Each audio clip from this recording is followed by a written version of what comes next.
নমস্কার, থ্রিল চার্জারে আপনাকে স্বাগত জানাই আরেকবার।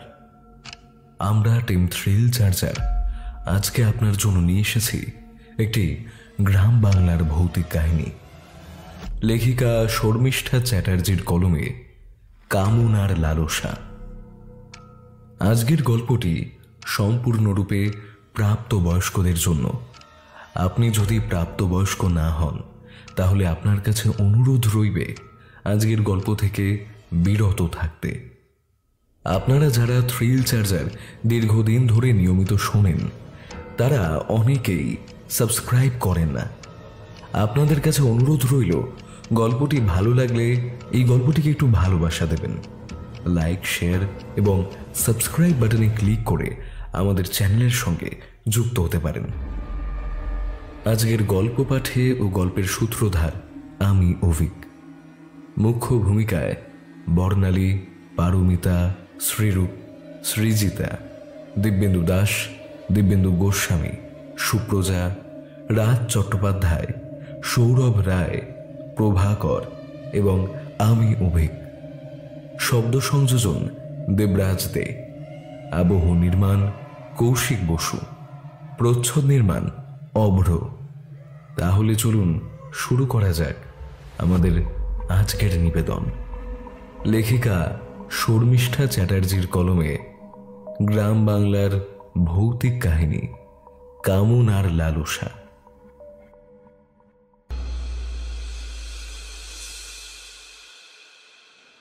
ব্লাউজের বোতামটা এক টান মেরে খুলে কিঞ্জল তার দাড়ি ভর্তি মুখটা রিমার নগ্ন ফর্সা বুকের মাঝে ঘষতে ঘষতে রিমাকে কামাতুর কণ্ঠে বলে ওঠে, রিমা বৌদি, তোমার শরীরটা কি সুন্দর মাখনের মতো নরম। তোমার শরীরে কি এমন আগুন ও জাদু আছে যে প্রতিদিন রাত হলেই আমি তোমার কাছে ছুটে ছুটে আসি? কিঞ্জলের প্রশ্ন শুনে রিমা কিঞ্জলের নগ্ন পিঠে সরু লম্বা লম্বা নখ দিয়ে আঁচড়াতে আঁচড়াতে কামাতুর কণ্ঠে বলে ওঠে, কিঞ্জল, তুমি সত্যি বলছো আমার শরীরে জাদু আছে? হ্যাঁ বৌদি, সত্যি তোমার শরীরে জাদু আছে। তাই তো প্রতিদিন রাতে বাড়ি থেকে ও গ্রামের মানুষদের চোখ এড়িয়ে তোমার কাছে ছুটে আসি তোমাকে ভালোবাসি বলে। কিঞ্জলের এই কথা শুনে রিমা তার নগ্ন বুকের মাঝখান থেকে কিঞ্জলের মুখটা দুই হাত দিয়ে তুলে ধরে বলে, এতই যখন আমাকে ভালোবাসো, প্রতিদিন রাতে লুকিয়ে লুকিয়ে আমার বাড়িতে আসছো আমার সঙ্গে দেখা করতে, তাহলে তুমি আমাকে এখান দিয়ে নিয়ে যাচ্ছ না কেন? আমাকে বিয়ে কেন করছো না? আমার যে প্রীতমের সঙ্গে আর থাকতে ভালো লাগছে না। জানো কিঞ্জল, প্রীতম আমাকে একটুও সময় দেয় না, সব সময় নিজের কাছে ব্যস্ত থাকে আর কলকাতায় পড়ে থাকে দিনের পর দিন। আর আমি এখানে ও কবে আসবে সেই পথ চেয়ে সারাদিন বসে থাকি আমার ছোট মেয়েটাকে নিয়ে। সে চিন্তাই করে না, শুধু কাজ আর কাজ, সারাদিন কাজ। চাও বা আসে একদিনের বেশি থাকে না। আমার যেখানে মেয়েকে নিয়ে থাকতে ইচ্ছে করে না। কিঞ্জল, তুমি প্লিজ তাড়াতাড়ি কিছু একটা করো, আমাকে এখান থেকে তাড়াতাড়ি বিয়ে করে নিয়ে চলো। চলো না, প্লিজ প্লিজ। রিমার কথা শুনে কিঞ্জল এবারে নিজেকে নগ্ন করে ফেলে। তারপর শুরু করে অবাধ মিলন পর্যায়। সে বলে, তুমি কিছু চিন্তা করো না রিমা বৌদি, আমি তোমাকে খুব শীঘ্রই এখান দিয়ে আমার কাছে নিয়ে আসার ব্যবস্থা করছি। আমারও প্রতিদিন রাতে এইভাবে চোরের মতো লুকিয়ে লুকিয়ে তোমার সাথে দেখা করতে ভালো লাগে না। এবার আমি তোমাকে এক মাথা সিঁদুর পরিয়ে আমার ঘরের বধূ করে নিয়ে যাব। এই কথা বলে কিঞ্জল রিমাকে জোরে জোরে ঝাঁকাতে শুরু করে। অন্যদিকে রিমা মুখ থেকে যৌনতার তৃপ্তির চিৎকার দিয়ে উঠে বলতে থাকে, কিঞ্জল, তুমি আজ রাতে আমাকে পাগল করে দাও।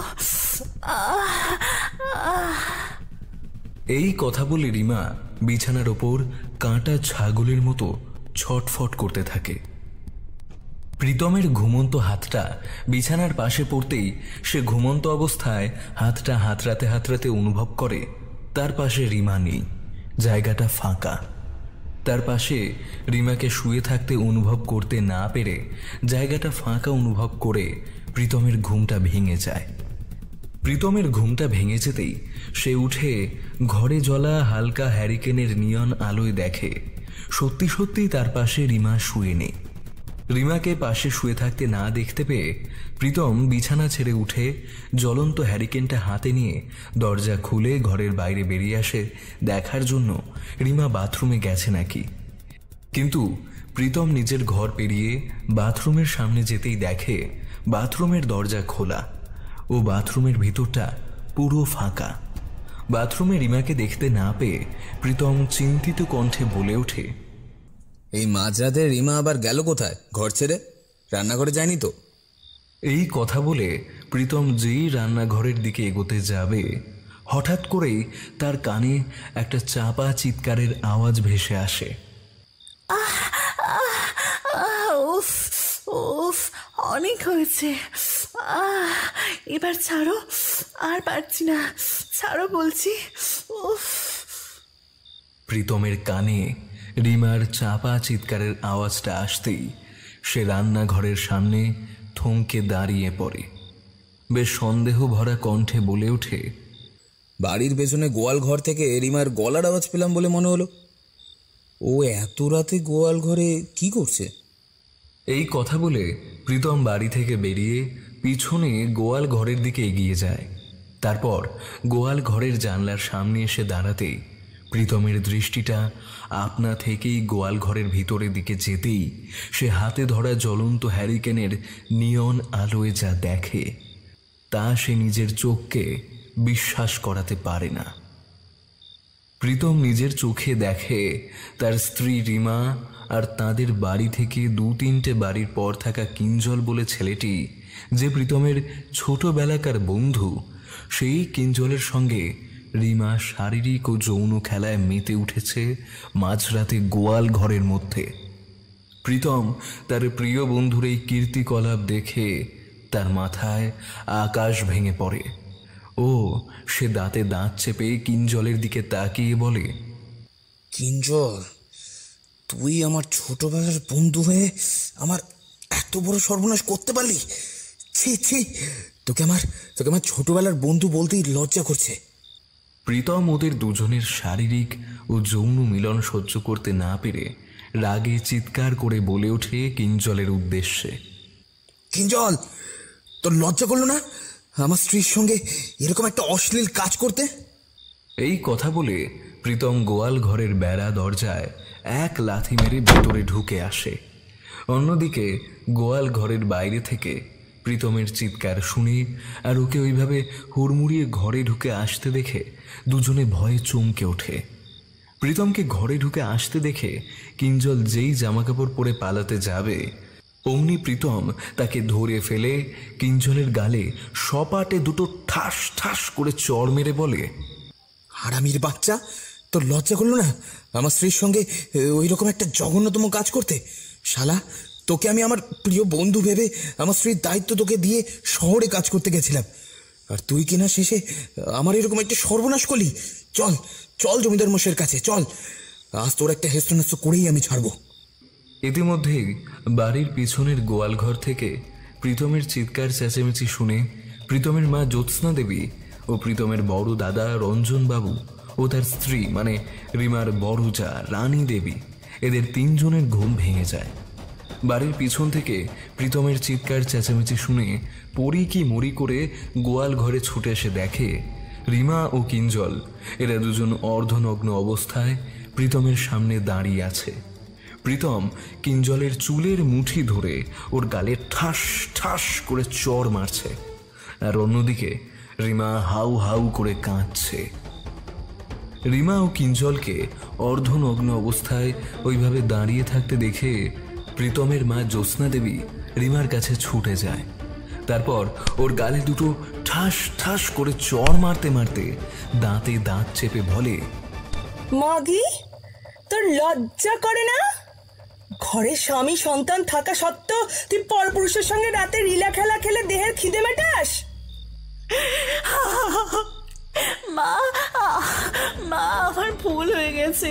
আমি আর কোনো দিন এরকম কাজ করব না। আজকের মতো আমাকে ক্ষমা করে দাও, ক্ষমা করে দাও। রিমাকে পায়ে পড়ে হাউ হাউ করে কেঁদে ওই কথাগুলো বলতে দেখে জ্যোৎস্না দেবী আরো রেগে গিয়ে বলে, তোর মতন নচ্ছার মেয়ে ছেলেকে আবার ক্ষমা? তোকে আমি কোনোদিনও ক্ষমা করতে পারবো না। যাও ছোট বৌমা, তুমি আমার চোখের সামনে থেকে কিন্তু দূর হয়ে যাও। জ্যোৎস্না রিমাকে এই কথাগুলো বলে প্রীতমের দিকে তাকায় আর বলে, শোন ছোট খোকা, কালই তুই এই মাগিকে বাপের বাড়ি দিয়ে আসবি। আমি ওর কোনোদিনও মুখ দেখতে চাই না।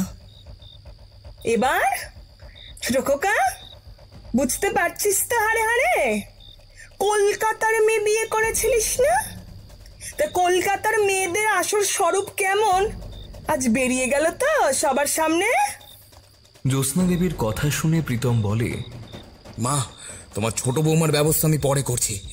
তার আগে এই শয়তান হারামির বাচ্চাটার একটা ব্যবস্থা করি। এই কথা বলে প্রীতম তার বরদা রঞ্জনের দিকে তাকিয়ে বলে, এই দাদা, আমার সঙ্গে এক্ষুনি জমিদার বাড়িতে চল। এই কিঞ্চলটার আজ একটা ব্যবস্থা করতেই হবে আমাকে। ও কি ভেবেছে আমার এত বড় সর্বনাশ করে ও পার পেয়ে যাবে আমার হাত থেকে? প্রীতম রঞ্জনকে এই কথা বলে ওরা দুজনেই মিলে কিঞ্জলকে টানতে টানতে জমিদার বাড়ির দিকে নিয়ে যায়। অন্যদিকে রিমা তার শাশুড়ি জ্যোৎস্না দেবীর অপমান ও মার সহ্য করতে না পেরে কোনো রকমে গায়ে কাপড় জড়িয়ে নিয়ে নিজের মুখটাকে কাপড়ের মধ্যে আড়াল করে নিয়ে গোয়াল ঘর ছেড়ে দৌড়ে নিজের ঘরের দিকে চলে যায় কাঁদতে কাঁদতে। জমিদার মশাই, আপনি তো সবই শুনলেন। এই কিঞ্জল আমার স্ত্রী রিমার সঙ্গে কি কি জঘন্যতম অপরাধটা করেছে। আমার আর আমার পরিবারের চোখের আড়ালে গিয়ে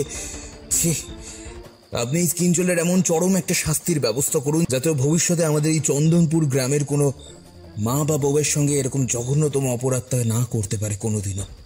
প্রীতমের মুখ থেকে কিঞ্জলের সব অন্যায়ের কীর্তি কাহিনী শুনে চন্দনপুর গ্রামের জমিদার শঙ্কর নারায়ণ সেন গম্ভীর কণ্ঠে বলে ওঠেন, প্রীতম, এতক্ষণ ধরে তোমার মুখে কিঞ্জল তোমার স্ত্রী রিমার সঙ্গে যা যা কীর্তি করেছে শুনলাম।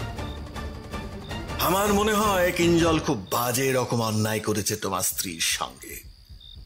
তাই আমি সিদ্ধান্ত নিয়েছি, কিঞ্জলের মতো চরিত্রহীন লম্পট ছেলে আমাদের এই গ্রামে যদি থাকে, তাহলে কিঞ্জলের বয়সী আমাদের গ্রামে যেসব ছেলেরা আছে তারা সবাই কিঞ্জলের পাল্লায় পড়ে তাদের চরিত্রের দাগ লাগাতে পারে। তাই আমি ঠিক করেছি, কিঞ্জল আমাদের গ্রামে আর থাকবে না। ও যেন 2 সপ্তাহের মধ্যে এই গ্রাম ছেড়ে চলে যায়। জমিদার শঙ্কর নারায়ণ সেনের এই কথা শেষ হওয়া মাত্র জমিদার বাড়ির বৈঠকখানার বাইরে থেকে একটা চিৎকার শোনা যায়, এই প্রীতম, প্রীতম, তুই তাড়াতাড়ি বাইরে আয়। এদিকে তোর বাড়িতে একটা বড় ঘটনা ঘটে গেছে কিছুক্ষণ আগে। জমিদার বাড়ির বৈঠকখানার বাইরে থেকে চিৎকার শুনে প্রীতমের দাদা রঞ্জন বলে ওঠে, এই প্রীতম, এটা আমাদের ছোট কাকিমার ছেলে বাদলের গলা না? রঞ্জনের প্রশ্ন শুনে প্রীতম বলে, হ্যাঁ বর্দা, এটা তো বাদলের গলা, কিন্তু ও কি করে জানলো এত রাতে আমরা জমিদার বাড়িতে এসেছি? চল তো বাইরে গিয়ে দেখি, ও এত রাতে জমিদার বাড়িতে এসেছেই বা কেন, আর তোকে ডাকছেই বা কেন? এই কথা বলে প্রীতম ও রঞ্জন জমিদার বাড়ির বৈঠকখানা ছেড়ে বাইরে বেরিয়ে আসতেই দেখে সত্যি সত্যি বাদল দাঁড়িয়ে আছে, আর তার চোখ মুখ দেখেই বোঝা যাচ্ছে বাড়িতে কিছু একটা অঘটন ঘটেছে। প্রীতমকে বাইরে বেরিয়ে আসতে দেখে বাদল সঙ্গে সঙ্গে প্রীতমের কাছে ছুটে যায়। তারপর বলে, প্রীতম, তুই তাড়াতাড়ি আমার সঙ্গে বাড়ি চল, ওইদিকে একটা বড় দুর্ঘটনা ঘটে গেছে। বাদলের মুখ থেকে এই কথা শুনে প্রীতমের মুখটা ভয়ে সঙ্গে সঙ্গে শুকিয়ে যায়। সে আমতা আমতা করে জিজ্ঞাসা করে, কি কি কি কি দুর্ঘটনা দুর্ঘটনা ঘটে গেছে রে? কি কি কি দুর্ঘটনা ঘটে গেছে বাড়িতে বাদল, বল।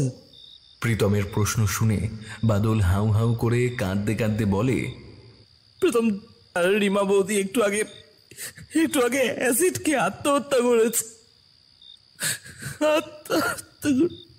বাদলের মুখ থেকে এই খবর শুনে প্রীতম একটা বিকট চিৎকার করে উঠে মাটিতে বসে পড়ে আর হাউ হাউ করে কাঁদতে কাঁদতে বলে, আজ শুধুমাত্র আমার কয়েকটা কথার জন্য ও এই কাজ করতে বাধ্য হলো। রিমার মৃত্যুর জন্য শুধুমাত্র আমি দায়ী। ভগবান আমাকে কোনোদিনও ক্ষমা করবে না। এই কথা বলতে বলতে প্রীতম নিজের গালে ঠাস ঠাস করে চড় মারতে থাকে পাগলের মতো। প্রীতমের এই অস্বাভাবিক আচার আচরণ দেখে প্রীতমের বরদা রঞ্জনবাবু প্রীতমের পাশে বসে ওর গায়ে মাথায় হাত বোলাতে বোলাতে বলে, শোন প্রীতম, তোর আজ কয়েকটা কথার জন্য রিমা কিন্তু আত্মহত্যা করেনি। ও ওর নিজের পাপ কাজটা মনে মনে বুঝতে পেরেছে বলে আজ এই আত্মহত্যার পথটা বেছে নিতে বাধ্য হয়েছে। তাই তুই ওর এই আত্মহত্যার জন্য কোনোভাবেই দায়ী নস। তুই এইরকম ভাবে নিজেকে আর কষ্ট দিস না। চল, এখানে বসে থেকে কোনো লাভ নেই, বাড়ি গিয়ে দেখি রিমার এখন কি অবস্থা। বাদল ও রঞ্জন দুজনে মিলে প্রীতমকে রাস্তা থেকে টেনে তুলে ধরাধরি করে বাড়ির পথে রওনা দেয়। 5-10 মিনিট পর বাড়ির কাছে আসতেই ওরা তিনজন শুনতে পায় বাড়ির ভিতর থেকে খুব কান্নাকাটি ও চিৎকার চেঁচামেচির আওয়াজ ভেসে আসছে। প্রীতমের কানে কান্নার আওয়াজ ভেসে আসতেই সে যে এতক্ষণ ধরে একটা ঘোরের মধ্যে ছিল, সেই ঘোরটা নিমেষের মধ্যে কেটে গিয়ে নিজের আসল জগতে ফিরে এসে সে রঞ্জন ও বাদলের হাত ছাড়িয়ে ছুটতে ছুটতে বাড়ির ভিতর ঢুকে যায়। প্রীতমকে ওইভাবে ছুটতে ছুটতে বাড়ির দিকে যেতে দেখে রঞ্জন ও বাদল প্রীতমের পিছন পিছন ছুটে যায়। তারপর ওরা তিনজন বাড়ির সদর দরজা পেরিয়ে উঠোনে প্রবেশ করতেই দেখে উঠোনের মাঝখানে রিমা শুয়ে গলায় হাত দিয়ে ছটফট করছে আর মুখটা হাঁ করে পাগলের মতো ঘর ঘরে গলায় চিৎকার করছে আর বলছে, আমার ভেতরটা চলে গেল, পড়ে গেল, আমাকে বাঁচাও, বাঁচাও। অন্যদিকে রিমার ছটফটানি আর ওকে ওইভাবে চিৎকার করতে দেখে রিমার বড়জা রানী চিৎকার করে ওঠে, শালি, আজ তোর নিজের পাপের জন্য ভগবান তোকে নিজের হাতে শাস্তি দিয়েছে। তোর লজ্জা করলো না? একবারও মাথায় এলো না তোর যে তোর স্বামী সন্তান থাকতে তুই কি করে দিনের পর দিন আমাদের অলক্ষ্যে গিয়ে বাইরে একটা পরপুরুষের সঙ্গে, যে কিনা তোর বরের বন্ধু, তার সঙ্গে মিশে লীলা খেলা খেলছিস? ভগবান তোকে কোনোদিনও ক্ষমা করবে না। তোর এই অন্যায় কাজের জন্য ভগবান তোকে কোনোদিনও ক্ষমা করবে না, তুই জেনে রাখিস। তুই তোর পবিত্র স্বামীকে এভাবে ঠকিয়েছিস এই ছলনার দ্বারা। প্রীতমদের বাড়ির উঠোনে কয়েকজন পাড়ার মেয়ে বউ দাঁড়িয়েছিল। তারা রানীর এই কথাগুলো শুনে তাদের মধ্যে থেকে পাড়ার মল্লিক বাড়ির বড় বউ শিখা বলে ওঠে, মা গো মা, পাড়ার মধ্যে কি নক্করজনক কাণ্ড বাপু! বাড়ির বউ হয়ে কিনা বাইরের পরপুরুষের সঙ্গে দিনের পর দিন মেলামেশা করতো। ছে ছে ছে, এ কি বাড়ির বউ নাকি সোনাগাছির বেশ্যা মাগি কে জানে। এই শোনো প্রীতমের মা, তোমাদের এই বউ যদি আবার বেঁচে ফেরে না, তাহলে কিন্তু তোমাদের আবার 8 মাস কালি করে ছাড়বে, এই বলে দিলুম আমি। তাই এই বউয়ের বেঁচে থেকে কোনো লাভ নেই, মরে যাওয়াই ভালো একদিক দিয়ে। মল্লিক বাড়ির বড় বউ শিখার এই অশ্রাব্য ভাষা প্রীতমের কানে যেতেই সে শিখার দিকে তাকিয়ে চিৎকার করে বলে ওঠে, শিখা বৌদি, আপনি কি চুপ করবেন দয়া করে?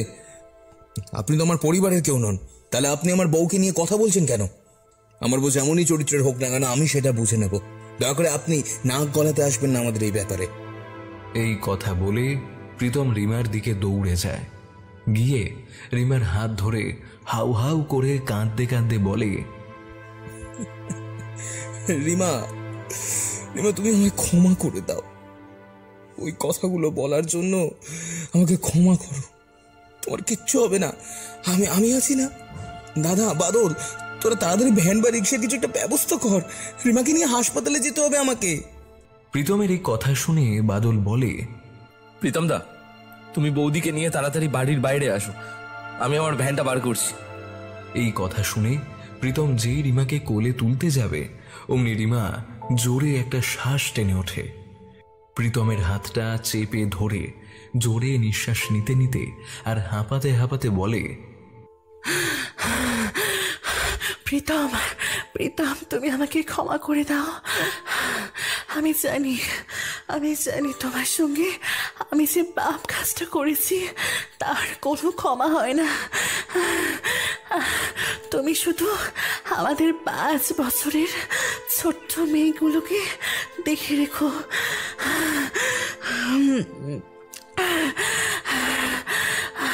আমি মরে যাওয়ার পর আমি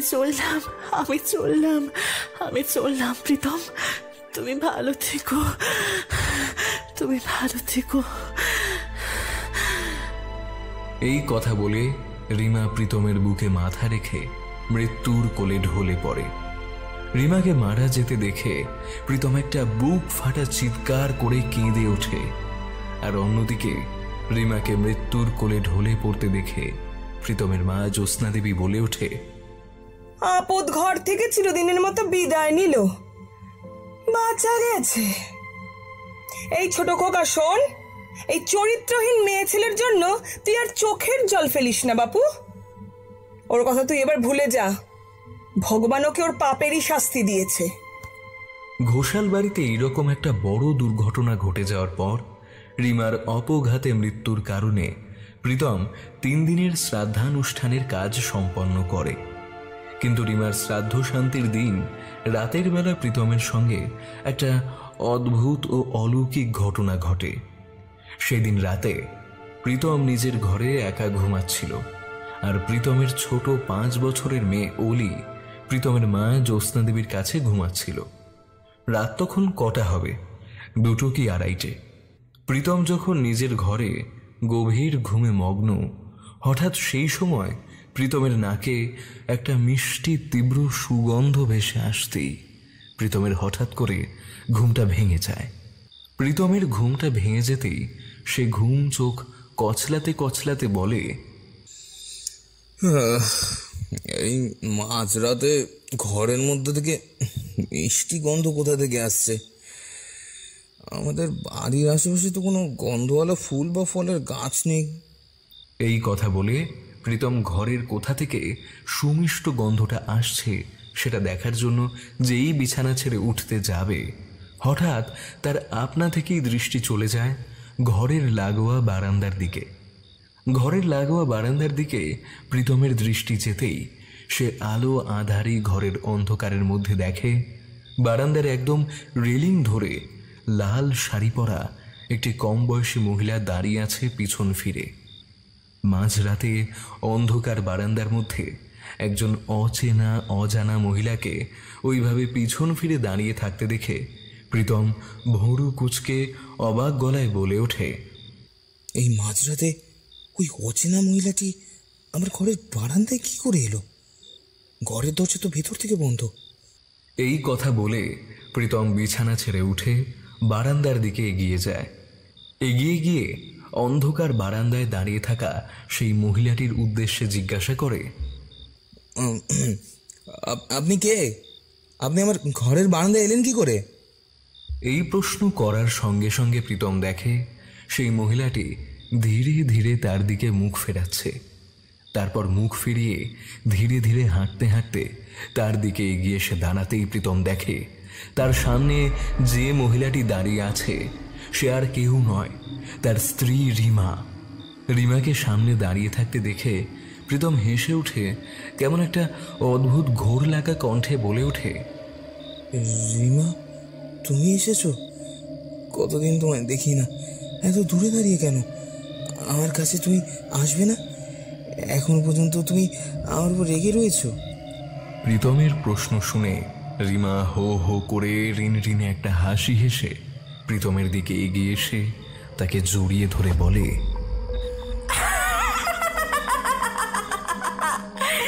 প্রীতম, তোমার উপর যদি আমি রাগ করে থাকতাম তাহলে কি এত রাতে তোমার সাথে দেখা করতে আসতাম? রিমাকে জড়িয়ে ধরতে দেখে আর ওর ওই কথাগুলো শুনে প্রীতম কেমন যেন উদাস হয়ে যায়। তারপর রিমা যে মারা গেছে 3 দিন আগে সেই সমস্ত কথা সব ভুলে গিয়ে মন্ত্রমুগ্ধের মতো রিমাকে জড়িয়ে ধরে আর বলে, আমি জানতাম রিমা তুমি আমার উপর একটুও রাগ করে থাকতে পারবে না। তুমি যে ফিরে এসেছো তাতে আমি কি খুশি যে হয়েছি তোমায় কি বলবো। এই কথা বলে প্রীতম তার 2 হাত দিয়ে রিমার মুখের আদল ধরে সারা মুখে চুম্বন করতে শুরু করে ধীরে ধীরে। প্রীতমকে আদর করতে দেখে রিমা ধীরে ধীরে প্রীতমের পরনের জামাটা খুলে ফেলে তার লম্বা লম্বা ধারালো নখযুক্ত আঙুলগুলো দিয়ে। তারপর প্রীতমের সারা নগ্ন বুকের উপর খেলা করতে শুরু করে সাবলীলভাবে। প্রীতম রিমার সারা মুখে চুম্বন করা শেষ হলে যেই রিমার বুকের উপর থেকে শাড়ির আঁচলটা সরাতে যাবে, হঠাৎ করে তার নাকে একটা তীব্র অ্যাসিডের গন্ধ ভেসে আসাতে তার সম্বিত ফেরে। প্রীতমের হঠাৎ করেই সম্বিত ফিরতেই সে সামনে তাকিয়ে দেখে সে এতক্ষণ ধরে যাকে রিমা ভেবে সোহাগ করছিল সে রিমা নয়, রিমার প্রেতাত্মা দাঁড়িয়ে। রিমার অ্যাসিডে ঝলসানো ওই পোড়া শরীরটা দাঁড়িয়ে থাকতে দেখে প্রীতম ভয়ে যেই ছিটকে রিমার কাছ থেকে সরে আসতে যাবে, অমনি বাড়ির নিচতলা থেকে তার বড় বৌদি রানীর চিৎকার শোনা যায়, মা, প্রীতম, মা, তোমরা কে কোথায় আছো? তাড়াতাড়ি এইদিকে আসো, আমাকে বাঁচাও, রিমা আমাকে মেরে ফেললো। বাড়ির নিচতলা থেকে রানীর চিৎকার ভেসে আসতেই প্রীতম ভয় কেমন হকচকিয়ে যায়। তারপর সে কাঁপা কাঁপা গলায় বলে ওঠে, বৌদি নিচ থেকে ওইভাবে রিমার নাম ধরে চিৎকার চেঁচামেচি করছে কেন? রিমা ওকে কিছু করলো নাকি? এই কথা বলে প্রীতম যেই ঘরের দরজা খুলে বাইরে বেরোতে যাবে, হঠাৎ তার দৃষ্টি যায় রিমা যেখানে দাঁড়িয়েছিল সেই দিকে। সে দেখে রিমা সেখানে আর দাঁড়িয়ে নেই। রিমাকে দাঁড়িয়ে থাকতে না দেখে প্রীতম চোখ গোল গোল করে বলে ওঠে, বৌদি রিমা রিমা করে ওইভাবে চিৎকার করছে কেন? বৌদি কি সত্যি সত্যি আমার মতো রিমাকে দেখলো নাকি? এই কথা বলে প্রীতম নিচে ছুটে যেতেই দেখে তার বড় বৌদি রান্নাঘরের সামনে বসে ঠক ঠক করে কাঁপছে, আর তার মা জ্যোৎস্না দেবী তার বড় বৌদিকে সমানে পাখা দিয়ে বাতাস করছে আর জল খাওয়ানোর চেষ্টা করছে। রানীকে ঠক ঠক করে ওইভাবে কাঁপতে দেখে প্রীতম জিজ্ঞাসা করে, বড় বৌদি তোমার কি হয়েছে? এভাবে চিৎকার চেঁচামেচি করছো কেন? প্রীতমকে এই প্রশ্ন করতে দেখে রানী প্রীতমের দিকে তাকায়। তারপর কাঁপা কাঁপা গলায় বলে ওঠে, ঠাকুর, তোমার বউ রিমা রান্নাঘরে বসে আছে। রানীর এই কথা শুনে প্রীতম অবাক গলায় বলে ওঠে, রিমার রান্নাঘরে বসে আছে মানে? বুঝলাম না ঠিক। বৌদি কি হয়েছে পরিষ্কার করে বলো তো আমাকে। প্রীতমের প্রশ্ন শুনে রানী তখন হাঁপাতে হাঁপাতে কাঁপা কাঁপা গলায় রান্নাঘরের দিকে তাকিয়ে বলতে শুরু করে, আমি কিছুক্ষণ আগে ভাইপো টুকাইকে নিয়ে কল ঘরে এসেছিলাম। কিছুক্ষণ পর টুকাই কল ঘরে কাজ সারা হয়ে গেলে আমি ওকে বলি যে তুই ঘরে গিয়ে ঘুমিয়ে পড়, আমার খুব তেষ্টা পেয়েছে, আমি একটু রান্নাঘর থেকে জল খেয়ে আসছি। কিন্তু আমার কথা শুনে টুকাই ঘরে ঘুমোতে চলে যায়, আর আমি ওইদিকে রান্নাঘরে জল খেতে আসি।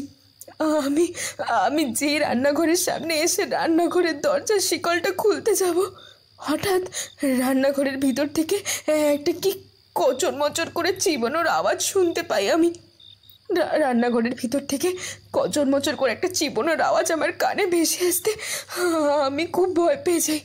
রান্নাঘর থেকে সমস্ত কাজ সেরে আমি তো রান্নাঘরের সব জানলা টানলা ভালো মতো বন্ধ করে দিয়েছিলাম। আচ্ছা, কোনো কারণে কি রান্নাঘরের জানলা বন্ধ করতে ভুলে গিয়েছিলাম? হয়তো কোনো জানলা খোলা পেয়ে কুকুর বা বিড়াল ঢুকে পড়েছে, রান্নাঘরে কোনো খাবার সামনে পেয়ে সেগুলো হয়তো খাচ্ছে। এইসব কথা ভেবে আমি সঙ্গে সঙ্গে রান্নাঘরের দরজার শিকলটা খুলে রান্নাঘরে ঢুকি।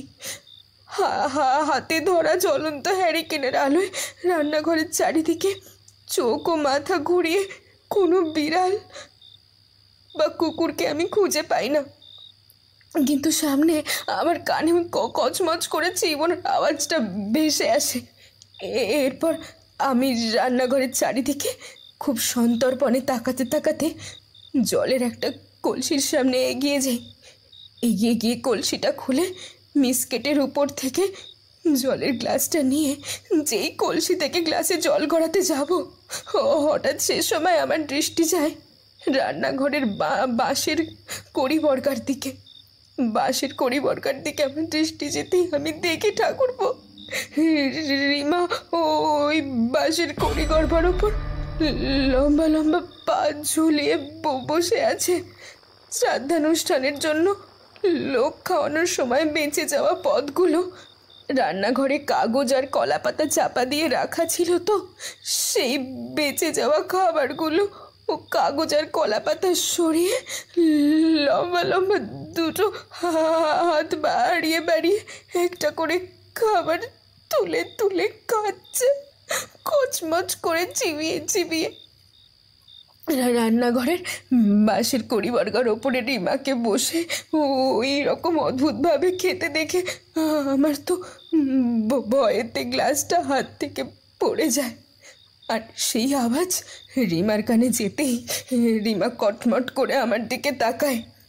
ওর চোখের মনে দুটো লাল আগুনের ভাটার মতো একবার জ্বলছে আর নিচ্ছে। ওর লম্বা চুলগুলো বাতাসে এলোমেলোভাবে পিছন দিকে উড়ছে। পরনে একটাও বস্ত্র নেই, পুরো নগ্ন অবস্থায় বাঁশের কড়ি বর্গার ওপর বসে রয়েছে। আর ওর গা থেকে তীব্রভাবে একটা অ্যাসিড পোড়া গন্ধ বেরোচ্ছে। আর ওই অ্যাসিড পোড়া গন্ধে সারা রান্নাঘর ধোঁয়ায় ধোঁয়া হয়ে গেছে। আর সেই সঙ্গে একটা পচা দুর্গন্ধ ছাড়ছিল।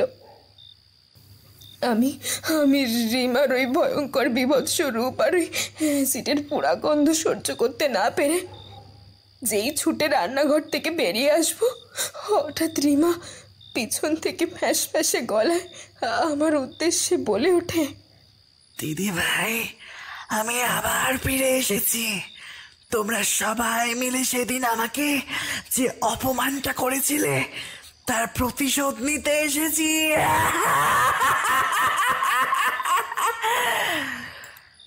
রানীর মুখ থেকে সব ঘটনা শুনে প্রীতম হতভম্ব হয়ে যায়।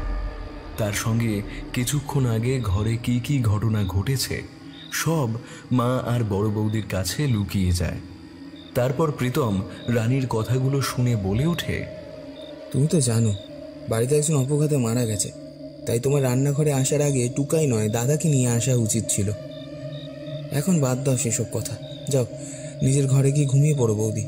কাল আবার আমাকে কাজের জন্য শহরে ফিরতে হবে, তাই সকাল সকাল উঠে আসে। এই কথা বলে প্রীতম তার বড় বৌদিকে ঘরে পৌঁছে দিয়ে সে নিজের ঘরে এসে শুয়ে পড়ে। সে নিজের ঘরে এসে শুয়ে পড়ে ঠিকই, কিন্তু সারা রাত ধরে ঘুমন্ত অবস্থায় প্রীতমের মনে হতে থাকে সে যেন ঘরের মধ্যে একা নেই, তার সঙ্গে অদৃশ্য কেউ যেন একটা আছে সারাক্ষণ। তার হাঁটা চলার আওয়াজ, সেই সঙ্গে ঘরের মধ্যে নানা ধরনের জিনিসপত্র নাড়াচাড়ার আওয়াজ প্রীতমের কানে ভেসে আসতে থাকে ঠিকই, কিন্তু সে ভয়তে চোখ খুলে দেখার চেষ্টা করে না যে তার সঙ্গে ঘরের মধ্যে কে আছে।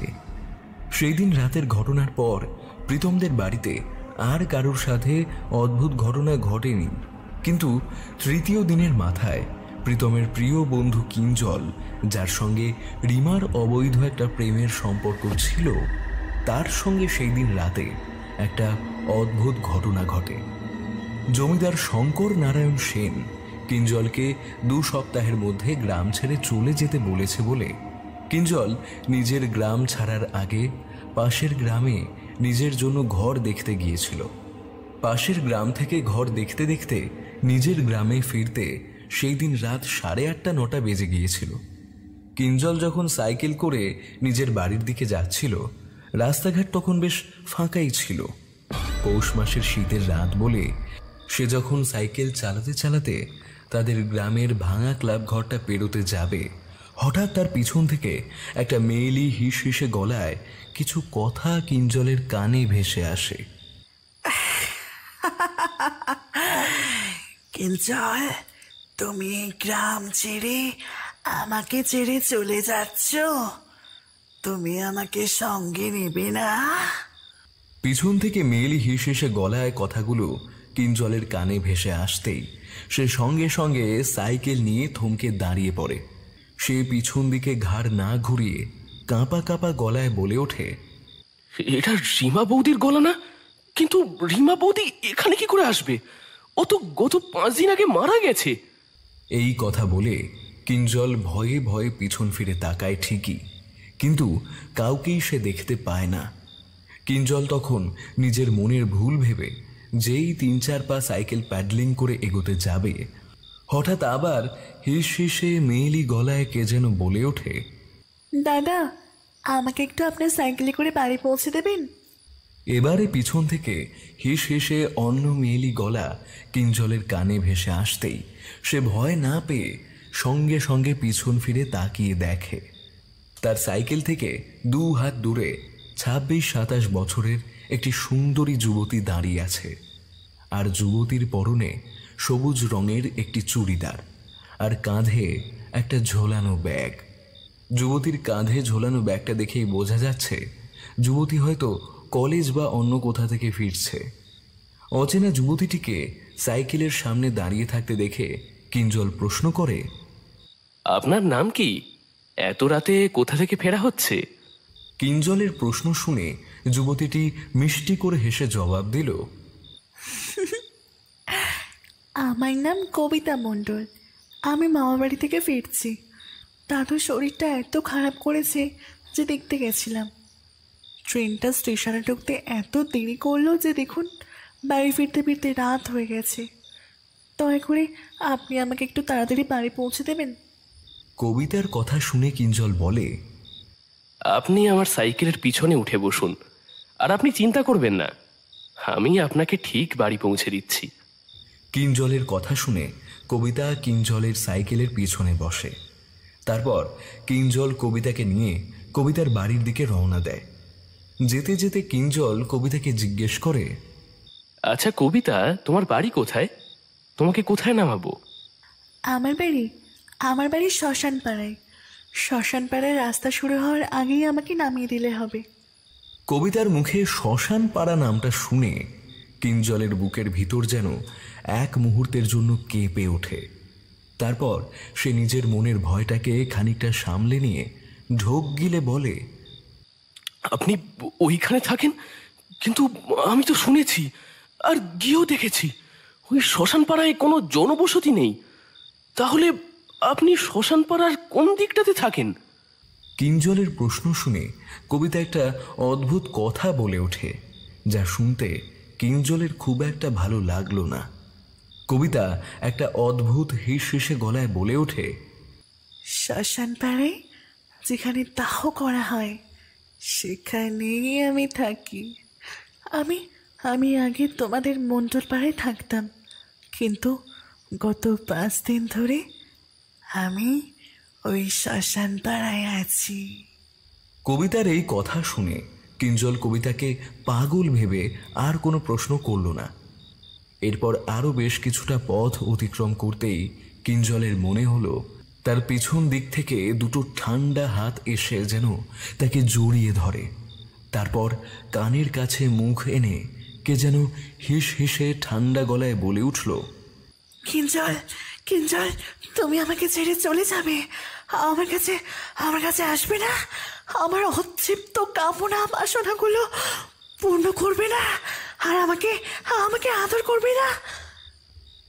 পিছন দিক থেকে ঠান্ডা হিস হিসে গলায় কথাগুলো শুনে কিঞ্জল ধীরে ধীরে ভয়ে ভয়ে পিছন দিকে তাকাতেই যা দৃশ্য দেখে সেই দৃশ্য দেখে তার 2 চোখ বিস্ফারিত হয়ে যায়।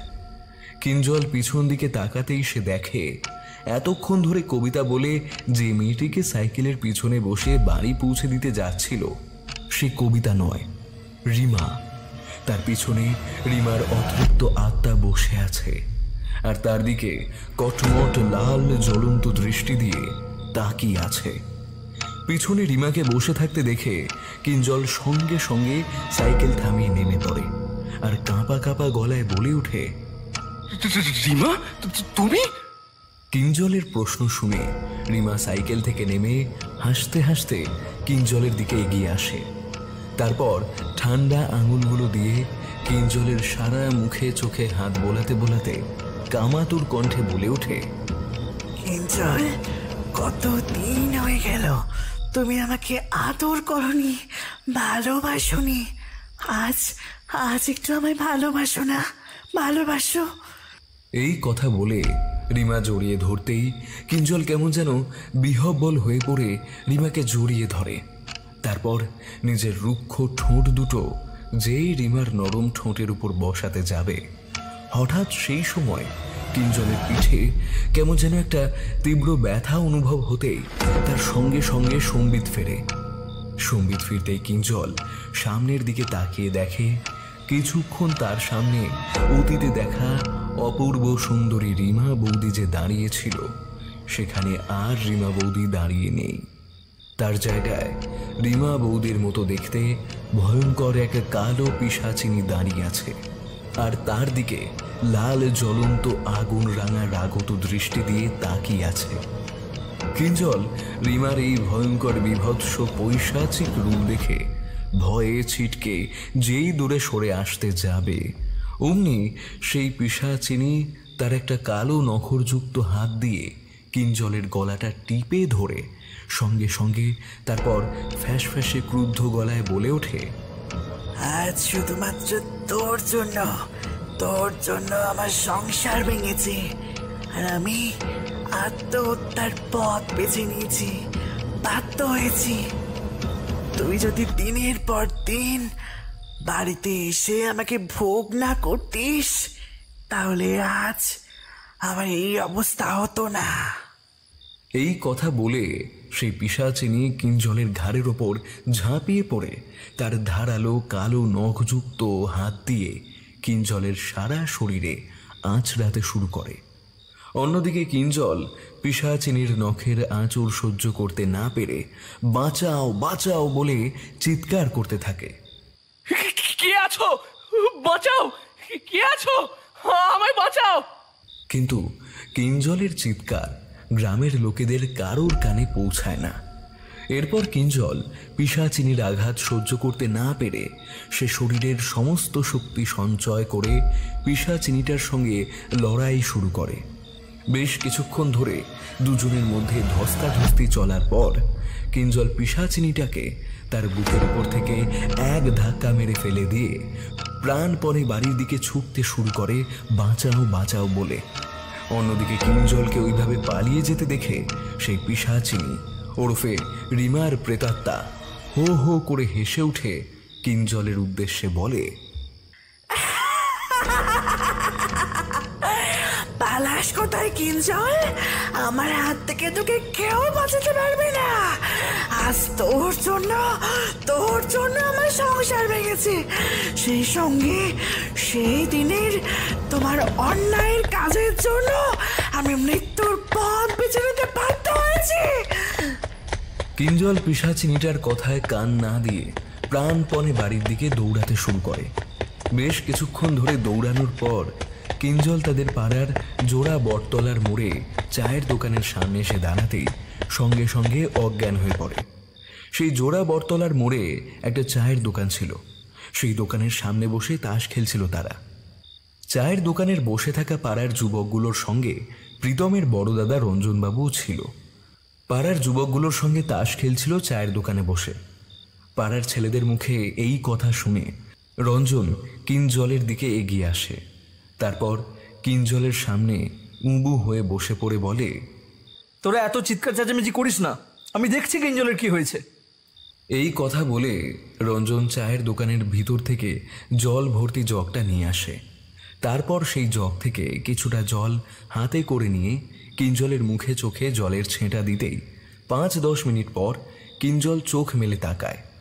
তারপর তার সামনে প্রীতমের দাদা রঞ্জনকে বসে থাকতে দেখে কিঞ্জল ধরফর করে উঠে বসে।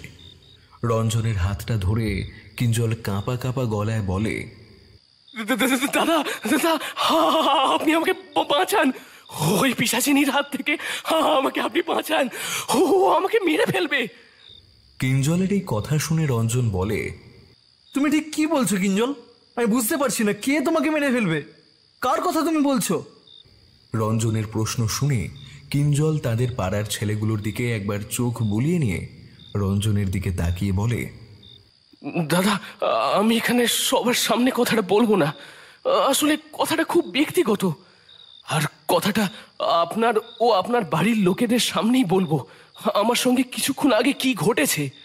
কিঞ্জলের কথা শুনে রঞ্জন বলে, আচ্ছা বেশ, তাহলে তুমি আমার সঙ্গে বাড়ি চলো। এরপর কিঞ্জল রঞ্জনের সঙ্গে রঞ্জনের বাড়ি আসে। সেদিন অবশ্য প্রীতম বাড়ি ছিল।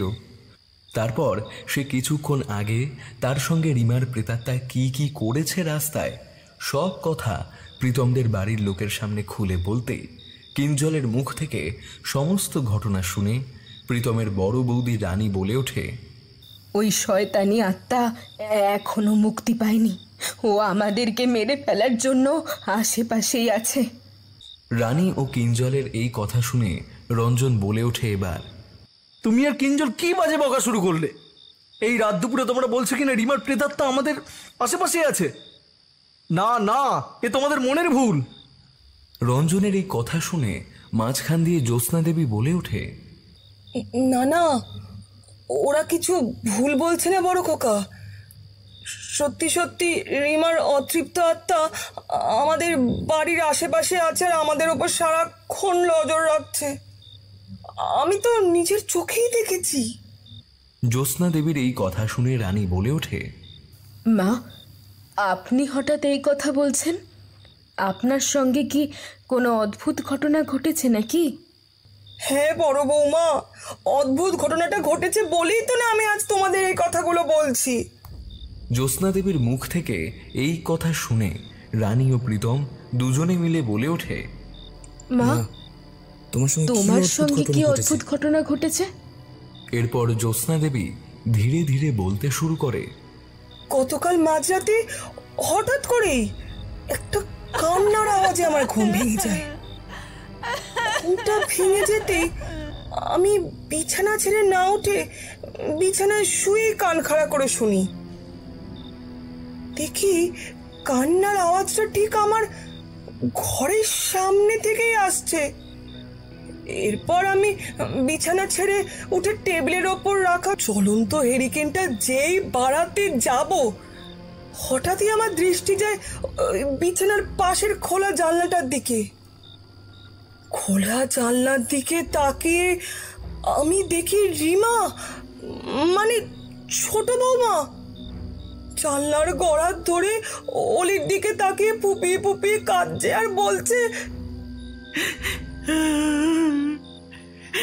কলিমা, তোকে কতদিন দেখিনি, কতদিন আদর করিনি। একবার আমার কাছে আয় না মা, আয় না। আমি তো ছোট বৌমাকে ওই জানলার সামনে অলির দিকে ওইভাবে তাকিয়ে ফুপিয়ে ফুপিয়ে কাঁদতে দেখে আর ওই কথা শুনে রেগে গিয়ে বলি, এই শয়তানি, শুধুমাত্র তোর জন্যই আমার নাতনিটা আজ কষ্ট পাচ্ছে। যা যা, এখনই চলে যা, আমার নাতনির কাছে আসবি না। আজ শুধুমাত্র তোর ওই জঘন্যতম অন্যায় কাজের জন্য আমার নাতনিটা কষ্ট পাচ্ছে। এই কথা বলে আমার ঠাকুরের সিংহাসনে রাখা গঙ্গার জলের বোতল থেকে কিছুটা গঙ্গা জল হাতে নিয়ে রিমার দিকে ছুটতেই দেখি রিমার শরীরটা সঙ্গে সঙ্গে একটা সাদা ধোঁয়ার মতো কুণ্ডলী রূপ নিয়ে বাড়ির পিছনের বাগানে যেন কোথায় মিলিয়ে গেল।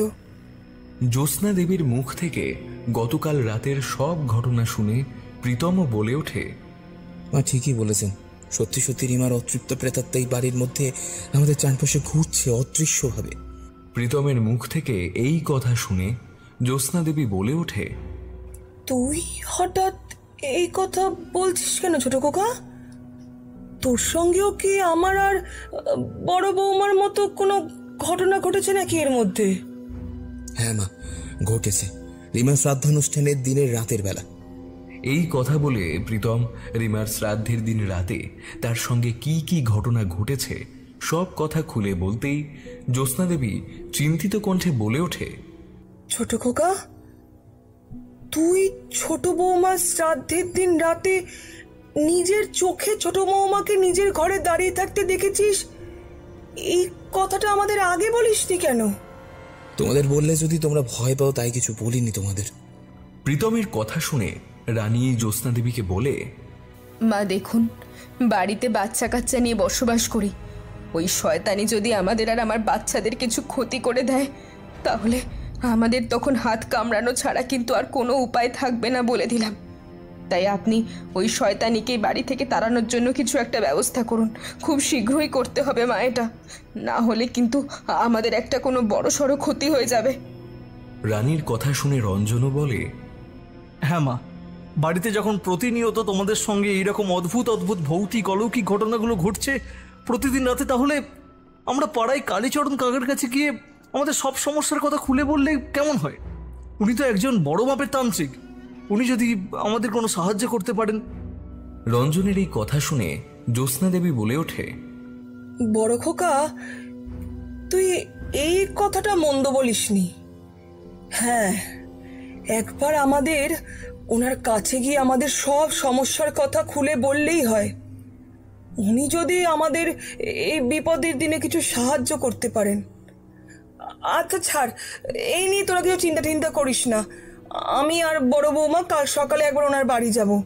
এখন রাত হয়ে গেছে, যে যার ঘরে গিয়ে শুয়ে পড়ো। এই কথা বলে জ্যোৎস্না দেবী নিজের ঘরে চলে যায়।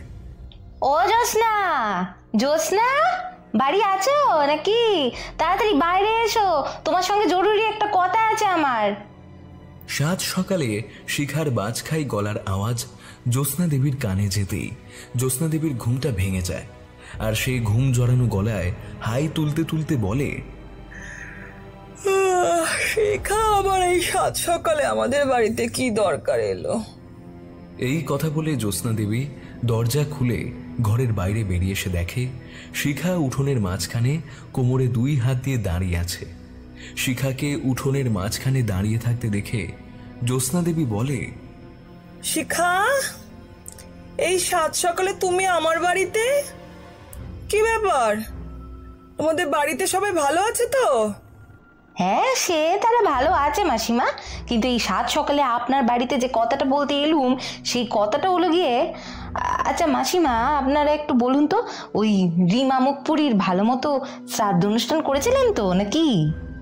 শিখার মুখে এই প্রশ্ন শুনে জ্যোৎস্না দেবী একটু অবাক হয়ে গিয়ে বলে, হ্যাঁ, রিমার শ্রাদ্ধানুষ্ঠানের কাজ তো আমরা ঠিক মতোই করেছি, কিন্তু বৌমা তুমি হঠাৎ রিমার প্রসঙ্গ তুলছো কেন? কিছু কি হয়েছে? কিছু হয়েছে বলেই তো ছুটে এসেছি মাসিমা। হ্যাঁ, আপনার কাছে এই সাত সকালবেলায় কি আর এমনি এমনি এসেছি? কি হয়েছে শিখা, বলো আমাকে। জ্যোৎস্না দেবীর প্রশ্ন শুনে শিখা তখন ধীরে ধীরে কাঁপা কাঁপা গলায় বলতে শুরু করে, গতকাল রাতে খাওয়া দাওয়ার পর আমি আমাদের বাড়ির পিছনে কুয়োতলায় বাসন মাজতে এসেছিলুম। বাড়ির পিছনে কুয়ো পাড়ে বসে যখন আমি বাসন মাজছি, হঠাৎ আমার আপনা থেকেই দৃষ্টি যায় আপনাদের বাড়ির পিছন দিকে যে গোয়াল ঘরটা, ওইখানে। আমার দৃষ্টি যেতেই আমি দেখি কি গোয়ালঘরের মাথায় ঘরের ছাউনির উপর রিমা হাত পা ছড়িয়ে বসে আছে, আর লাল জ্বলন্ত চোখ নিয়ে আমার দিকে একভাবে তাকিয়ে আছে। আমার দৃষ্টি ওর দিকে পড়তেই ও আমাকে দেখে খ্যাক করে হেসে বলে ওঠে, তুই সেই দিন আমার শ্বশুর বাড়ির লোকেদের সামনে, আমার স্বামীর সামনে আমাকে চরম যা না তাই বলে অপমান ও বাজে কথা বলেছিস না? তাই এবার আমার হাত থেকে তোর নিস্তার নেই। তুই আমার হাতে মৃত্যুবরণ করার জন্য ধীরে ধীরে তৈরি হ। এই বলে রিমা এক লাফ মেরে আমাদের বাড়ির পাঁচিলে বসতেই আমি ভয়তে বাসন মাজা ছেড়ে দিয়ে একেবারে ঘরে চলে যাই।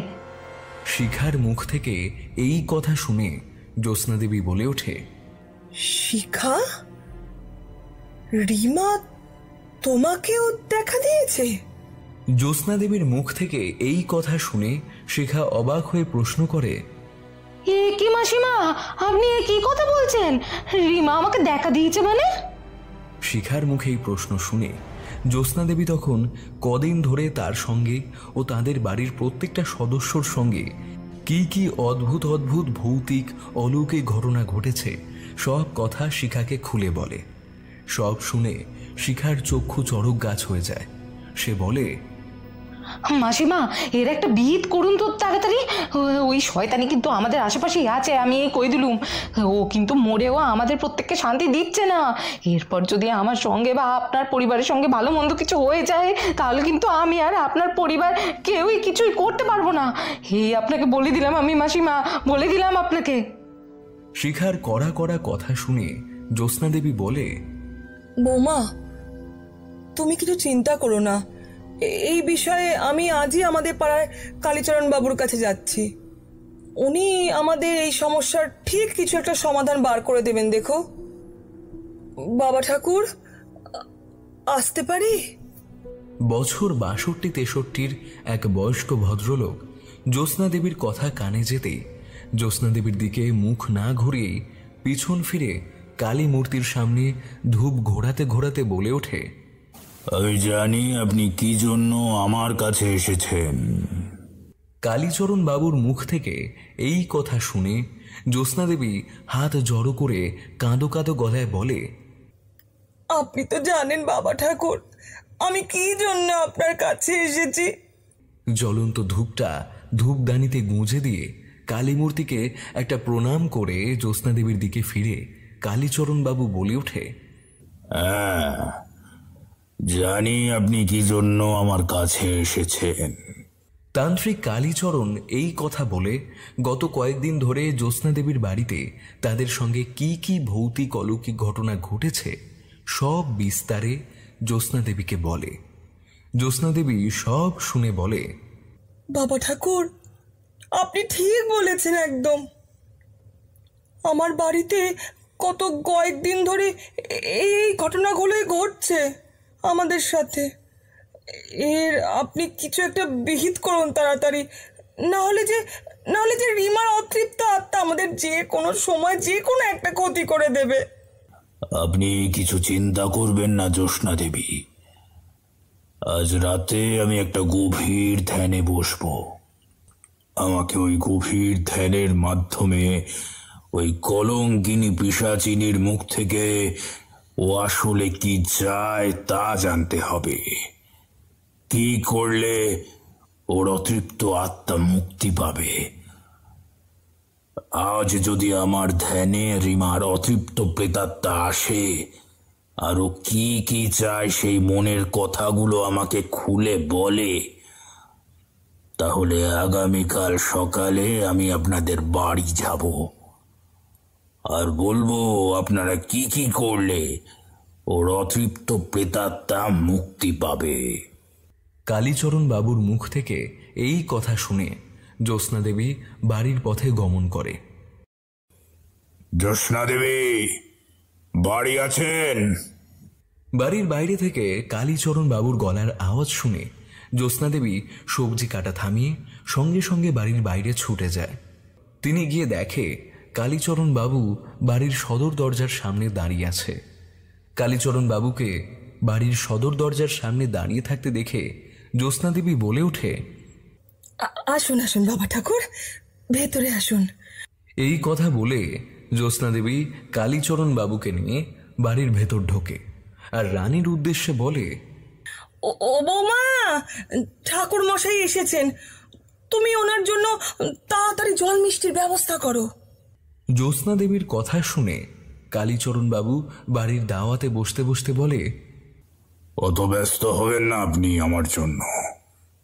আগে যে জরুরি কথাটা আপনাদের বলতে এসেছি, আগে সেই কথাটা আপনাদের সবাইকে বলে নি, তারপর জল মিষ্টি খাওয়া যাবে ক্ষণ। আপনি বরঞ্চ আপনার বাড়ির সকল সদস্যদের ডাকুন, সেই সঙ্গে ওই কিঞ্জলকেও ডাকুন, ওরও জরুরি কথাটা শোনার খুব প্রয়োজন। কালীচরণ বাবুর কথা অনুযায়ী আধ ঘন্টার মধ্যে জ্যোৎস্না দেবীর বাড়ির সকল সদস্য আর কিঞ্জল কালীচরণ বাবুর সামনে হাজির হলো। এরপর কালীচরণ বাবু বলতে শুরু করেন, গতকাল রাত 1 প্রহরে আমি গভীর ধ্যানে বসি। ধ্যানে বসার পর আমি খুব মন দিয়ে রিমাকে স্মরণ করতে থাকি আর ওকে ডাকতে থাকি, যাতে ও আমার ধ্যানে এসে ওর মনের জ্বালা যন্ত্রণার কথাটা সব খুলে বলে। এরপর আমার অনেক তন্ত্রক্রিয়া এবং কঠোর সাধ্য সাধনা করবার পর ও আমার গভীর ধ্যানে দেখা দেয়। ও বলে সে নাকি ওর শ্বশুর বাড়ির লোকেদের কাছে কিছু গোপন কথা বলতে চায়। যে কথাগুলো ও আপনাদের বলতে চায় সেই কথাগুলো নাকি আপনাদের খুব জানার দরকার। ও আমাকে এও বলেছে ও যদি আপনাদের এই গোপন কথাগুলো বলতে না পারে তবে ওর অতৃপ্ত আত্মা নাকি কোনো দিনও মুক্তি পাবে না। কালীচরণ বাবুর মুখ থেকে এই কথা শুনে কিঞ্জলের মুখটা মুহূর্তের মধ্যে একটা অজানা ভয়ে ফ্যাকাশে হয়ে যায় ঠিকই, কিন্তু সেটাকেও লক্ষ্য করল না। অন্যদিকে প্রীতম বলে ওঠে, আচ্ছা কালীচরণ কাকা, রিমা আমাদের বাড়ির সবাইকে কি গোপন কথা বলবে আপনাকে বলেছে কিছু? না, সে বিষয়ে কিছু আমাকে বলেনি। তাই আমি ঠিক করেছি যে আজ রাত 2 প্রহর নাগাদ আমি আপনাদের বাড়ি আসব আর একটা যজ্ঞ করব। সেই যজ্ঞে আমি রিমার অতৃপ্ত আত্মাকে ডাকব। আপনারা তখনই ওর মুখ থেকে সব গোপন কথা জানতে পারবেন। তাই আপনারা বাড়ির সকলে রাত 2 প্রহর নাগাদ যজ্ঞের জন্য তৈরি থাকবেন। আচ্ছা ঠিক আছে বাবা ঠাকুর। এরপর কালীচরণ বাবু জ্যোৎস্না দেবীর বাড়ির সদর দরজা থেকে যেই বেরোতে যাবে অমনি তিনি সেখানে দাঁড়িয়ে পড়ে আর ঘাড় ঘুরিয়ে জ্যোৎস্না দেবীর উদ্দেশ্যে বলে ওঠে, আর হ্যাঁ, আরো একটা কথা বলতে ভুলে গেলাম। আমার যজ্ঞের জন্য একটা ফাঁকা ঘর প্রয়োজন। আপনি আমাকে আপনার বাড়িতে একটা ফাঁকা ঘরের ব্যবস্থা করে দিতে পারবেন, যে ঘরে কোনো আসবাবপত্র থাকবে না। কালীচরণ বাবুর এই কথা শুনে জ্যোৎস্না দেবী বলে, হ্যাঁ হ্যাঁ পারবো বাবা ঠাকুর। আমাদের দোতলার চিলেকোঠার ঘরটা ফাঁকা আছে। আপনি বরং ওইখানেই যজ্ঞ করবেন আজ। ওই ঘরে কোনো আসবাবপত্র নেই, ঘরটা ফাঁকাই পড়ে আছে দীর্ঘদিন ধরে। আচ্ছা বেশ, ঠিক আছে, আমি চললাম। রাত 2 প্রহরে আপনাদের সকলের সঙ্গে দেখা হচ্ছে। তবে রাত তখন 2 প্রহর। প্রীতমদের বাড়ির পিছনে যে ঝাঁকড়া শিমুল গাছটা আছে সেই শিমুল গাছ থেকে সমানে একটা কালো প্যাঁচার তারস্বরে বিশ্রী একটা চিৎকার শোনা যাচ্ছে। সেই সঙ্গে পাড়ার কতগুলো কুকুর করুণ সুরে কাঁদছে। পাড়ার কুকুরগুলোর করুণ সুরে কান্না শুনে মনে হচ্ছে আজ প্রীতমদের বাড়িতে কিছু একটা দুর্ঘটনা ঘটতে চলেছে। পাড়ার কুকুরগুলোর করুণ সুরে কান্নার আওয়াজ শুনে জ্যোৎস্না দেবী যজ্ঞের আসরে বসে কালীচরণ বাবুকে কাঁদো কাঁদো গলায় বলে, বাবা ঠাকুর, কুকুরগুলো ওইভাবে কাঁদছে কেন? আজ আমার বাড়িতে কোনো বাজে অঘটন ঘটবে না তো? জ্যোৎস্না দেবীর এই প্রশ্নে কালীচরণ বাবু কোনো উত্তর না দিয়ে জ্যোৎস্না দেবীর বাড়ির সকল সদস্যদের উদ্দেশ্য করে বলে ওঠে, এবার আমি যজ্ঞ শুরু করব। তোরা সবাই চুপচাপ করে বস, একটাও কিন্তু কথা বলবি না যজ্ঞের সময়। আর ঘরের ভেতর যাই ঘটনা ঘটে যাক না কেন একদম ভয় পাবি না। তোদের রক্ষা করার জন্য আমি আছি। কালীচরণ বাবুর এই কথা শুনে রঞ্জন বলে ওঠে, বেশ বাবা ঠাকুর। এরপর কালীচরণ বাবু একটাও কথা না বাড়িয়ে ধীরে ধীরে যজ্ঞের মন্ত্রপাঠ করতে শুরু করে। কালীচরণ বাবু যত জোরে মন্ত্রপাঠ শুরু করে প্রীতমদের বাড়ির চিলেকোঠার ঘরের পরিবেশটা তত পরিবর্তন হতে লাগে। চিলেকোঠার ঘরটা ধীরে ধীরে গরম ভাব কেটে গিয়ে ঘরটা পুরো ঠান্ডা কনকনে হয়ে যায়। সেই সঙ্গে বন্ধ ঘরের মধ্যে একটা ঝোড়ো ঠান্ডা বাতাস বইতে শুরু করে, যেন মনে হচ্ছে ঘরের মধ্যে কারুর আগমন ঘটছে। ঘরের আলোগুলো 2-3 বার দপ দপ করে জ্বলে নিভে ঘরটা পুরো অন্ধকার হয়ে যেতেই ঘরের মধ্যে অদৃশ্য কার যেন গোঙানির কান্নার আওয়াজ শোনা যায়।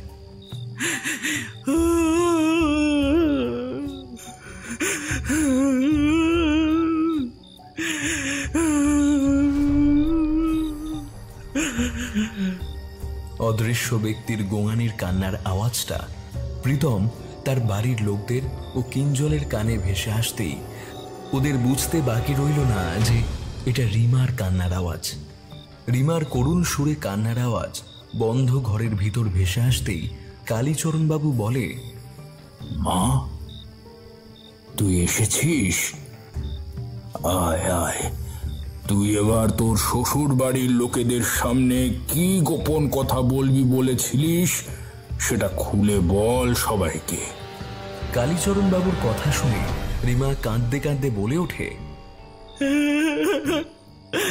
হ্যাঁ বলছি ঠাকুর বাবা। এই কথা বলে রিমা ধীরে ধীরে প্রীতম ও তার শ্বশুর বাড়ির লোকেদের সামনে বলতে শুরু করে তার গোপন কথা। প্রীতম, আজ তোমাকে আর তোমাদের বাড়ির লোকেদের যে গোপন কথাটা আমি বলতে চলেছি সেটা হলো কিঞ্জলকে নিয়ে। কিঞ্জল কিন্তু মোটেও ভালো চরিত্রের লোক নয়, ও লোকের ক্ষতি করে। আজ যেমন আমার ক্ষতি করেছে, ওর কালা জাদুর মন্ত্র দ্বারা আমার আর প্রীতমের সংসারে ভাঙন ধরিয়েছে। সেই সঙ্গে আমার চরিত্র কালিমাক্ত করেছে। আমার চরিত্রে কলঙ্ক লাগিয়ে প্রীতমের চোখে, ওর বাড়ির লোকের চোখে আমাকে খারাপ করেছে। সেই সঙ্গে ও আমাকে মৃত্যুর পথে ঠেলে দিয়েছে। আজ শুধুমাত্র আমার চরিত্রে কলঙ্ক লাগানোর জন্য, ও আমাকে মৃত্যুর পথে ঠেলে দেওয়ার জন্য কিঞ্জল দায়ী। কিঞ্জল, শুধুই কিঞ্জল। রিমার মুখ থেকে কিঞ্জলের কালা জাদু করার কথাটা শুনে জ্যোৎস্না দেবী বলে, ছোট বৌমা, কিঞ্জল কালা জাদু করে তোমার আর প্রীতমের সংসারে ভাঙন ধরিয়েছে, আমাদের চোখে তোমাকে খারাপ করেছে, তোমাকে মৃত্যুর পথে ঠেলে দিয়েছে।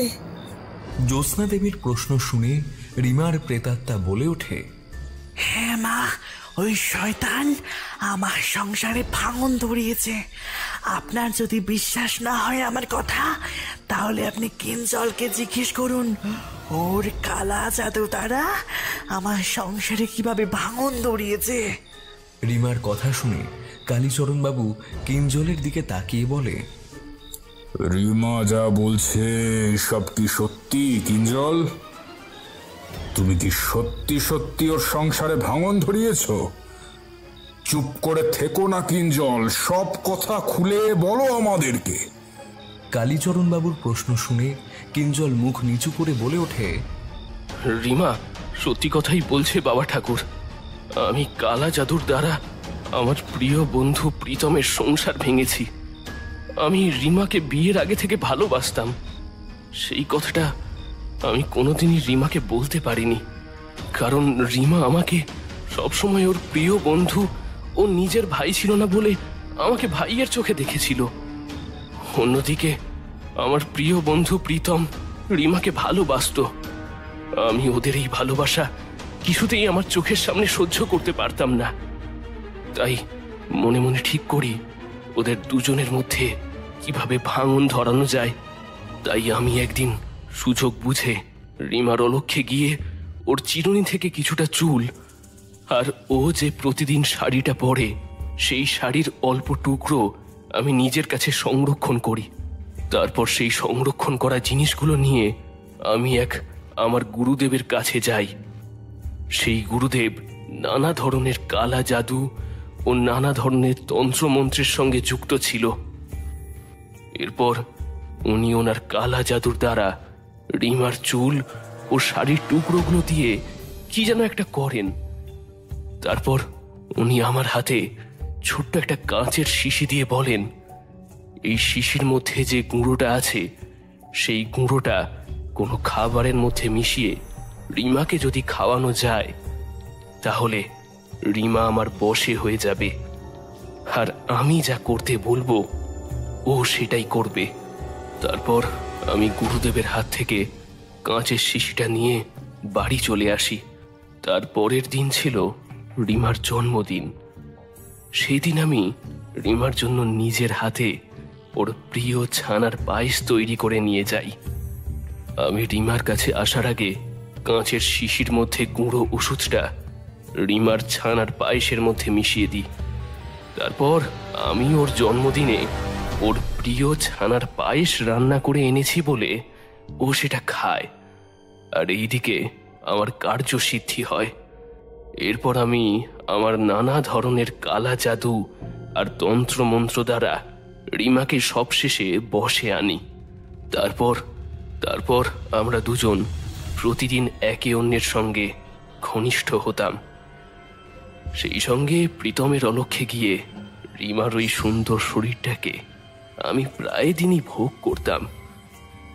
আমার কিন্তু রিমাকে বিয়ে করারই ইচ্ছা ছিল। আমি ওকে সেই প্রতিশ্রুতিও দিয়েছিলাম, কিন্তু সবশেষে আমরা সেই দিন ওই অবস্থায় প্রীতমের কাছে ধরা পড়ে যাব আমরা দুজন কেউই ভাবিনি সেটা। হ্যাঁ, এরপর রিমা প্রীতমের ও কাকিমার ওই অপমান সহ্য করতে না পেরে যে অ্যাসিড খেয়ে ওই রকম ভাবে আত্মহত্যা করবে সেটা কেউই আগে থেকে জানতো না। হ্যাঁ, আমি প্রীতম ও কাকিমার সামনে স্বীকার করছি যে রিমাকে আমি সত্যি সত্যি ভালোবাসতাম। ওকে খুব কাছে পাওয়ার আমার কামনা বাসনা ছিল দীর্ঘদিন ধরে, কিন্তু ওকে মেরে ফেলার কথা আমি কোনোদিনও ভাবিনি, আর ভাবতেও পারি না বাবা ঠাকুর। রিমা যে আমার ভালোবাসা। কিঞ্জলের কথা শেষ হতেই প্রীতম রাগে চিৎকার করে বলে ওঠে, ছি ছি কিঞ্জল, আমি আর রিমা তোকে বন্ধু না ভেবে তোকে ছোট ভাইয়ের মতো ভালোবাসতাম, শেষে কিনা তুই আমার এত বড় ক্ষতি করলি। হ্যাঁ, তুই আমার সামনে আর দাঁড়িয়ে থাকিস না। আমি তোকে সহ্য করতে পারছি না। যা যা, দূর হয়ে যা আমার চোখের সামনে থেকে। প্রীতমের এই অপমান সহ্য করতে না পেরে কিঞ্জল চলে যায়। অন্যদিকে কালীচরণ বাবু অদৃশ্য রিমার প্রেতাত্মার উদ্দেশ্যে বলে ওঠে, মা, তুই এবার তোর শ্বশুর বাড়ির লোকেদের নিস্তার দে। বল কি করলে তোর অতৃপ্ত প্রেতাত্মা মুক্তি পাবে? কালীচরণ বাবুর কথা শুনে অদৃশ্য রিমার প্রেত বলে ওঠে, বাবা ঠাকুর, কিঞ্জল আমার সঙ্গে কি কি জঘন্যতম অন্যায়গুলো করেছে সেই কথাগুলো কিঞ্জলের মুখ থেকে প্রীতমদের বাড়ির সবার সামনে তুলে ধরাই আমার একমাত্র উদ্দেশ্য ছিল। সেই উদ্দেশ্য আমার সফল হয়েছে, আর কোনো কাজ আমার নেই। এবার আমি পৃথিবীর বুক থেকে চিরদিনের মতো মুক্তি পেতে চাই। বিদায় নিলাম প্রীতম, তোমরা সবাই ভালো থেকো, আর আমার মেয়েগুলিকে দেখে রেখো। ভালো থেকো। রিমার কথা শেষ হতেই জ্যোৎস্না দেবী ও রানী হাউ হাউ করে কেঁদে রিমার উদ্দেশ্যে বলে, আমাদেরকে তুই ক্ষমা করে দে রিমা। রিমা, আমাদেরকে তুই ক্ষমা করে দে রিমা, আমাদের ভুল হয়ে গেছে। আমরা না বুঝে তোকে সেদিন অপমান করেছি। আগে যদি জানতাম কিঞ্জল তোর সঙ্গে এই কাজ করেছে, ওর বিরুদ্ধে আমরা কিছু একটা করতে পারতাম। জ্যোৎস্না দেবী ও রানীর কথা শুনে রিমা কিছু বলে না, শুধু বলে, মা, দিদি ভাই, আমি চললাম, তোমরা ভালো থেকো, ভালো থেকো। এরপর ধীরে ধীরে ঘরের মধ্যে যে ঝোড়ো হাওয়াটা বইছিল সেটা ধীরে ধীরে বন্ধ হয়, আর ঘরটা স্বাভাবিক তাপমাত্রায় ফিরে আসে। ঘরের অবস্থা স্বাভাবিক হতেই কালীচরণবাবু ঘরের চারিদিকে তাকিয়ে বলে, তোদের বাড়ির ওপর থেকে সব অশুভ বিপদের ছায়া কেটে গেছে, আর কোনো ভয় নেই। রিমার অতৃপ্ত প্রেতাত্মা মুক্তি পেয়েছে চিরদিনের মতো। কালীচরণ বাবুর এই কথা শুনে প্রীতম আর তার বাড়ির লোক কিছু বলল না। সবাই সবার মুখের দিকে চেয়ে রইল, আর রিমার মৃত্যুর জন্য মনে মনে নিজেদের দোষারোপ করতে লাগলো। শুনছিলেন কামনার লালসা। গল্পটি কেমন লাগলো অবশ্যই জানান আমাদের কমেন্ট বক্সে, এবং ভালো লাগলে অবশ্যই লাইক, শেয়ার ও সাবস্ক্রাইব করতে ভুলবেন না। দেখা হচ্ছে আগামী আরেকটি কাহিনীতে। ততক্ষণ ভালো থাকবেন, সুস্থ থাকবেন এবং সাবধানে থাকবেন। ধন্যবাদ।